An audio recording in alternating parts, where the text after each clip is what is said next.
챕터 2 제2류 위험물의 취급. 이 부분은 이제 2류 위험물이 나오는데요. 2류 위험물을 대표할 수 있는 표현은 이제 가연성 고체라는 것입니다. 그래서 화염위에서 발화나 인화 위험성이 높은 물질을 의미를 하고요. 그리고 이 물질들을 종류별로 이렇게 구분을 해보면 여러 가지로 나눌 수가 있어요. 여기에는 이제 위험 등급 1등급은 없고요. 2등급, 3등급 이렇게 두 가지로만 나뉘거든요. 그래서 지정 수량을 알고 이것을 찾는 문제, 그리고 여기 있는 이제 품명을 보고 각 물질에 대한 특성이나 이런 것들을 이해하고 푸는 문제들이 시험 문제에 나왔었어요. 다음은 이제 용어의 정의인데요. 이게 법령에 나와 있는 기준입니다. 그래서 예를 들어 이제 황이라고 하면 순도가 질량 퍼센트 비율로 60% 이상인 것을 말한다. 뭐 이런 내용들이 쭉 있으니까 요거는 한번 읽어보시면 좋을 것 같습니다. 네. 다음 장에도 있죠. 그래서 마그네슘이나 인화성 고체에 대한 정의가 있으니까 이 내용들 한번 읽어주시고요. 공통적으로 제2류는 가연성 물질이라고 했습니다. 그래서 다른 물질에 비해서 상대적으로 낮은 온도에서 착화가 잘 되는 물질로 이해하시면 됩니다. 연소의 속도가 매우 빠르고, 그리고 연소할 때 대부분 유독가스 발생이 되는 경우가 많다고 합니다. 그래서 소화가 많이 어렵고요. 특히 금속 성분의 물질들이 있어서 이 물질들은 산과 접촉했을 때 수소가 발생한다. 이 화학식 관련해서 시험 문제가 좀 나와요. 그리고 대부분 비중이 1보다 크고 물에 잘 녹지 않는 특징을 가지고 있습니다. 그리고 대부분 무기화합물, 뭐 이런 특징들. 그래서 지난번에 공부했던 1류와 2류를 섞으면 불이 참 잘 나겠죠. 그쵸? 그래서 1류는 이제 산화제고, 얘는 가연성 물질이잖아요. 그래서 둘이 절대 섞으면 안 됩니다. 네. 그리고 저장 및 취급 방법을 보시면 비교적 낮은 온도에서 이 불이 붙을 수 있기 때문에 고온체, 특히 산화제 접촉을 금한다고 했습니다. 그래서 산화적 특징을 지니는 제1류와 제6류 위험물과는 혼합 혼촉이 절대 안 되고요. 사실 2류가 3류하고도 섞으면 안 돼요. 그래서 2류가 섞을 수 있는 물질은 제4류, 제5류와는 함께 둘 수 있습니다. 이게 함께 두어도 되는 이유가 조금 다른데요. 이 4류 같은 경우는 그 2류나 4류나 모두 가연물이거든요. 그래서 타는 물질끼리 이제 두면 서로 산화시킬 능력이 없기 때문에 반응을 잘 하지 않는 특징 때문에 그렇습니다. 또한 오류 같은 경우는 산소를 이제 가지고는 있는데 얘는 자기 반응성 물질이라 누구한테 산소를 줄 여력이 없어요. 그래서 같이 두어도 이제 불이 붙거나 그러지 않는다라는 특징 때문에 그렇습니다. 그래서 4류, 5류 두 가지가 혼재가 가능합니다. 그리고 철분, 마그네슘, 금속 분유, 이게 물과 접촉하면 금속이라 반응을 하겠죠. 그런 특징들이 있으니까 이런 특징도 시험 문제에 한 번씩 나옵니다. 꼭 내용을 확인해 주시고요. 보통 소화할 때는 이제 물과 거품과 건조제 요 세 가지를 이용해서 이제 진화를 하고요. 그런데 이 금속 성분이 있는 경우에는 물을 사용할 수 없잖아요. 거품도 마찬가지로 사용하기 좀 어렵습니다. 그래서 이제 마른 모래를 이용해서 질식 소화를 하거나 또는 분말 소화제를 이용하는 그런 방법으로 진화를 하곤 합니다. 이 제2류 위험물의 성상, 위험성, 위해성. 1. 황화인. 지정 수량 100kg이고요. 기본적으로 이 물질은 가연성 고체입니다. 고체라는 사실을 절대 잊으시면 안 됩니다. 이것을 묻는 문제가 많이 나왔어요. 황화인이 총 3가지입니다. 3황화인, 5황화인, 7황화인 이렇게 3가지인데 각각이 어떤 문제가 좀 나왔는지 확인을 시켜드릴게요. 우선 3황화인의 화학식 반드시 암기하시고요. 네, 물, 황산, 염산에 안 녹고 질산 이황화탄소 알칼리에 녹는다. 그 내용 시험 문제 나왔습니다. 그리고 연소할 경우에 이제 오산화인과 이산화황이 발생을 하는데 여기 보면 지금 오황화인도 네, 지금 오산화인과 이산화황이 발생을 합니다. 이 두 물질은 동일하게 발생시키는 물질이 있어요. 그래서 오산화인이랑 이산화황, 네, 이 두 가지 물질을 이제 몰수는 다르지만 어쨌든 같이 배출을 시킨다. 요거 시험 문제 한번 나왔었습니다. 그거 숙지를 해두시고요.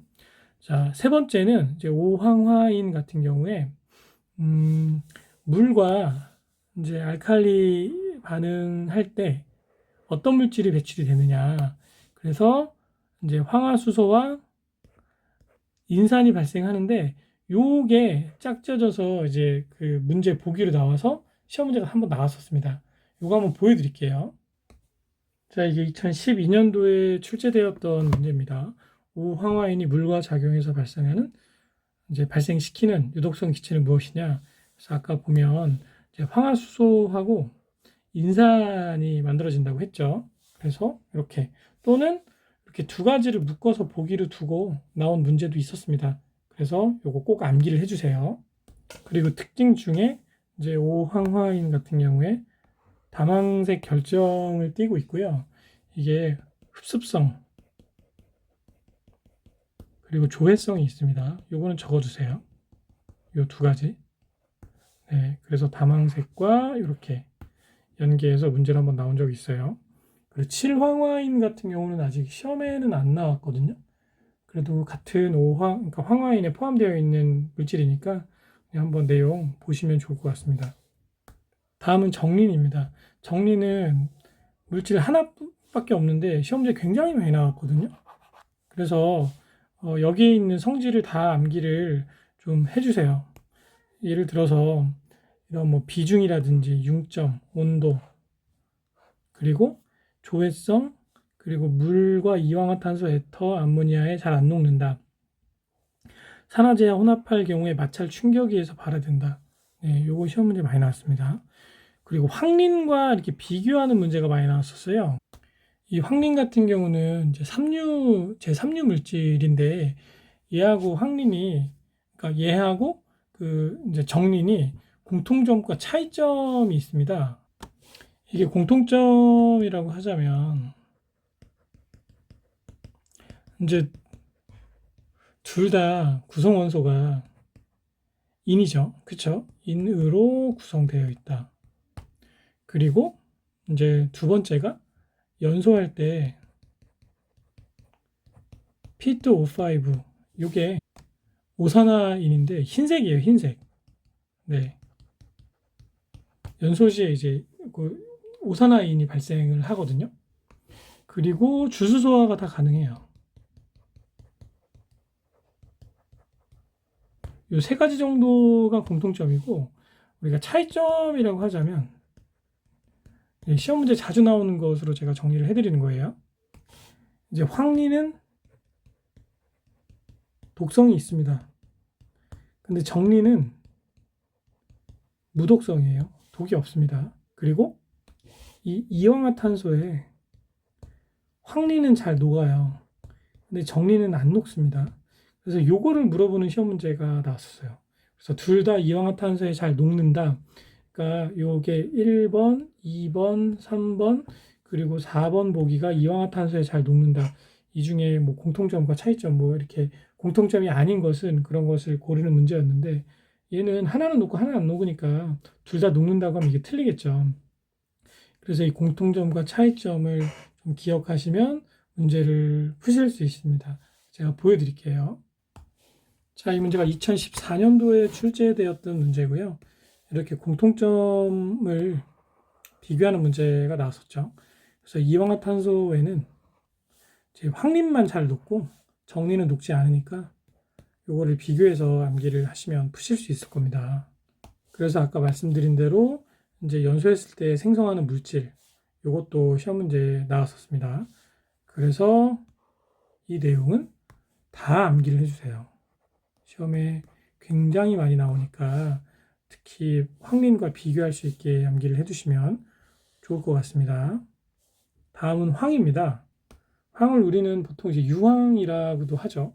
그래서 지정수량을 묻는 문제나 또는 연소 생성물을 묻는 문제가 나왔었어요. 그래서 여기 표에는 이제 뭐 단사황, 사방황, 고무상황 같은 그런 동소체에 관한 설명만 나와 있어서 황에 대한 설명이 좀 빠진 것 같습니다. 그래서 일반적인 유황에 대한 대표적인 공통적 특징을 제가 좀 적어 드릴게요. 우선 이제 가연성 죄송합니다. 네. 가연성 고체이죠. 그리고 황은 일반적으로 이제 물에 용해가 잘 안 됩니다. 그리고 전기적으로는 부도체라고 할 수 있어요. 그리고 연소 생성물은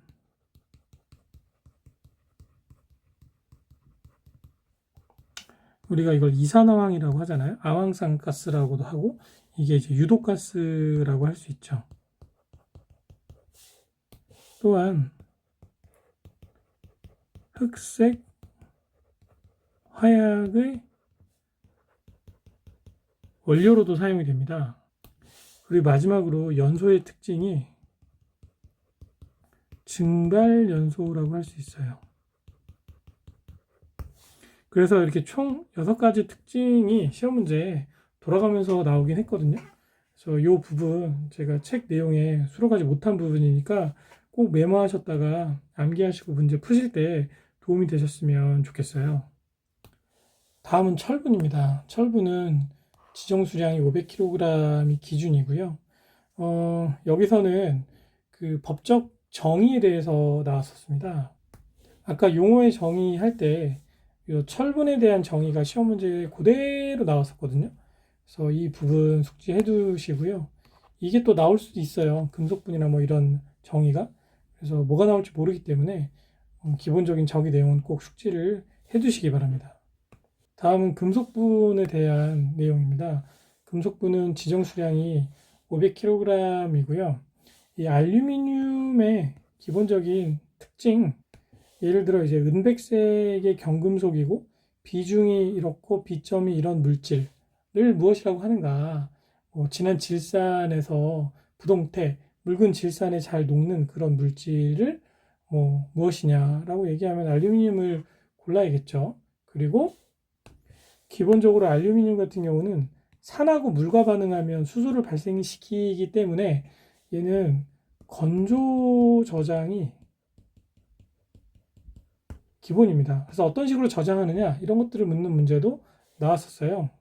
그리고 아래 아연이나 타이타늄 같은 경우는 이제 문제에 보기로 나온 적은 있는데 그것을 답으로 체크하는 문제는 아직까지 나온 적이 없어요.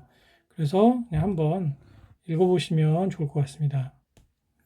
6번 마그네슘에 관한 내용입니다. 자, 기본적으로 지정 수량에 관한 내용을 알고 계셔야 되고요. 그리고 마그네슘은 물 염산, 그러니까 물이랑 산이랑 반응해서 수소가 발생하는 반응이 있어요. 그래서 이 반응을 묻는 문제가 많이 나왔거든요. 물과 반응할 때는 기준은 온수입니다. 따뜻한 물. 그래서 얘랑 반응하면 수소가 똑같이 이렇게 나오죠. 그래서 이제 산소가 발생된다? 뭐 이런 식으로 문제가 예시가 나와서 그것을 틀린 것으로 고르는 문제가 나왔었어요. 그리고 마그네슘이 CO2랑 반응을 하거든요. 그래서 이산화탄소로 소화를 할 수가 없습니다. 이런 반응식에 대한 것도 시험에 1회 정도 출제가 됐었습니다. 여기까지 해서 제2류 위험물에 대한 그 설명을 드렸고요. 이제 적중 예상 문제를 통해서 어떤 식으로 문제가 출제됐는지 한번 같이 확인해 보도록 하겠습니다.